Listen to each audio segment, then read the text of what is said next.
Hey guys, last but not least, my good buddy Jeff McMahon here came down here from Nashville to play on this song at Muscle Shoals Sound Studio here with me today. I'm like, Jeff is an amazing player in person. He's like, he's played on so many songs that you've heard by Tim McGraw for sure. He's out with Chris Cagle a lot these days, and he's just really a giver. He's very generous with his musical talent, and he's played on a few things with me that I'm very proud of. And having you here today is like, it's exciting for me too, even though we know each other pretty well. Sure. And one thing I wanted to ask you, so this is your first time in this building. Yeah. And you know all this history, obviously now for sure. It's really, you see the impact that this room has had. I know it's just a room and walls, but I mean, even the instruments are in here that these guys play these notes that are all over the radio right now. Yeah. These are all permeating people's speakers and rooms and cars.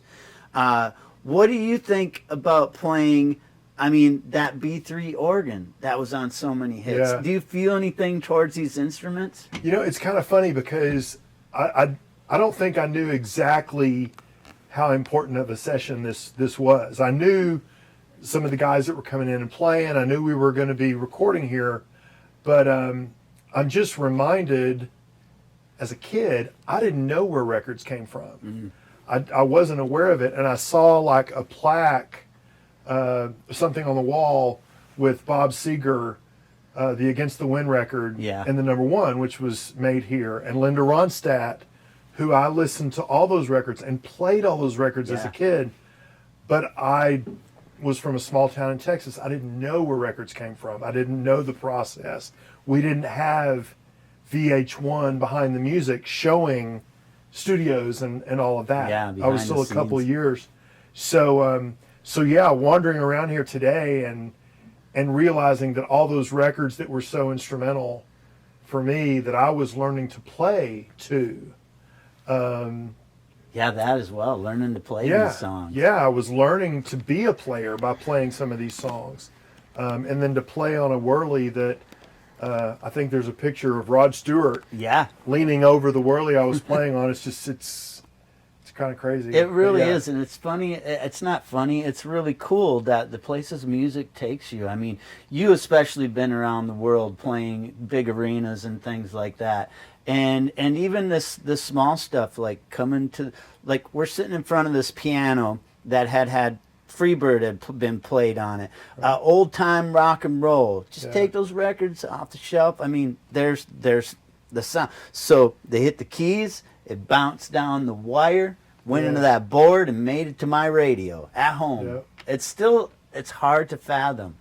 But how many times as a piano player have I played that song without ever thinking about where did that happen? How did it come? You know. Do you get nerdy about your instruments like guitar players do? Like, what's Eddie Van Halen using for pedals? What piano was that played on? I don't. I mean, that's where you and I are different as players. I never had the dream. I always played music. I always had to play. I had all the records. I wanted to do it. I wanted to get better. But I was never, man, what would it be like to be Eddie Van Halen, Jim Croce, Jerry Lee Lewis? I never did that. I just tried to get better, and the opportunities kind of came. So now, being here with you and with players that have played on records that I admire, you know, with, you know, Maddie in the background, who you and I work with, Maddie True, and her seeing how all of this goes, and realizing that we're able to kind of send the elevator back down to people like her. Which you do well. It's really been a fun day to be a part of all that. That's a pretty unique trait in a musician, because I mean, the part of which trait? Not looking to be anything with it. It's just you wanted to do it. It was like, I think when I wanted to play guitar, it was like, I wanted, first I guess it was for me, I wanted to be able to riff and shred. But then I wanted people to go, look at what I can do. Like me, go, look at what I can do. Yeah. And I don't think it's never been about fame and fortune. The fortune is just the money to be able to do it. Sure. The fame part, I don't know how I would like that. It might be cool for a minute, but it is a different trait where I think most singers and artists are looking to see me, look at me, and you came from, man, I just want to play music. I don't care if I'm the side guy, which you always do right now. And it's like, this is what I totally admire about Jeff is he's done so many big things, and he's very humble about it, and he's always there helping young artists and even guys like me just to help our little dreams come true. Well, I always wanted to play. I always knew I was going to play. I always knew I was going to make music. I made a lot of it. And as opportunities came, I just kind of capitalized on them. But I can honestly say, and a lot of the people that you and I've worked with in Nashville, I cannot say that the stuff we've done more recently and watching younger folks get really excited about it, I get more excited watching them get excited than I think, boy, I wish I'd gotten that excited when I did that the first time. But either way, it's great to pass it on and pass it down, and here, after doing all those things, here I am with my buddy, seeing one of his dreams realized. Yeah. Playing in a place like this. So I'm game. And I love it. That's what I was so excited to have you be a part of this too, because it's like we are around the same age, and it's been music that's been in our lives, for Sure. years, and I got to make music with you here today. That's awesome. Okay, the last question is all of these wonderful music things that you've done in your life, and it doesn't have to be a stage experience. Maybe it's a travel experience, but what is the one best experience that really sticks in your memory that music brought you to? If that makes sense. Yeah, question. no, it does. I think that, yes, I can point to big events that I did with Tim McGraw. Yes, I played on big records that people have heard. But a lot of that came through associations I had. It's not like I created a lot of those opportunities. I was privileged to be a part of them. But honestly, when I think, like right now, you and I have a song on the charts. Yeah, with Maddie, yeah. With Maddie True, which I never aspired to be a songwriter.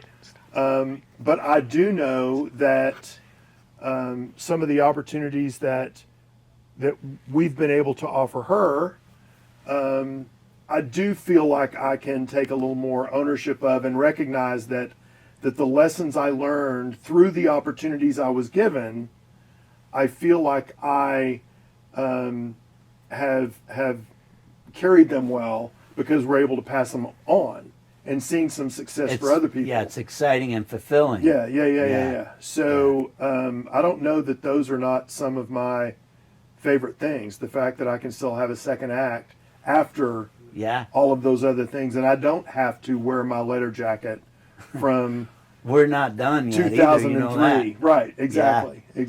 That's the beauty of it. Like, this is something that I recognize now, and I don't know if any generations have recognized it until now, as far as rock stars go, that me seeing guys like Tony Bennett, like Willie Nelson, to this day, he's 93 or 94, maybe I might be wrong about, but he's up there, and Paul McCartney and the Stones. We are experiencing something that I thought 30 years ago, all of us rockers, all of us musicians, we're done at 50.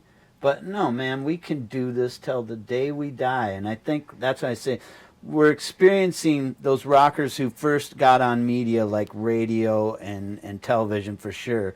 We're seeing they're still doing this as long as they're healthy. So health is the one main ingredient we need to keep to be able to do this. Sure. But it's kind of I don't know where I'm going, but I'm just saying it's kind of makes me feel good that I don't ever have to quit. Well, there's health and there's hunger. You know, I know that I don't get probably as jazzed going out and doing a big show in front of a big crowd the way I did in the early times, but I still have a desire to make things, help other people make things, see them reach landmarks that they have not reached for the first time. And whether it's through podcast things or videos we're doing at your studio or my first cut, which is on the radio now for the first time, still finding things to be hungry for. You know, and the other thing is like, this is something that humbles me in a way too, like having you come to the Bluebird and I was like, you haven't played there before? I thought this is old hat stuff for you. You're like, nope, first time in the room. I'm like, I brought you there? Really? Yeah. But so, thank you so much for today, Jeff. Oh, and thank your man. keyboard prowess is always phenomenal. And that's it, I guess. I mean, we have a lot more to talk about, but we only have so much time. That's all right. Let's mix this thing and find out what we made. All right. Thank you.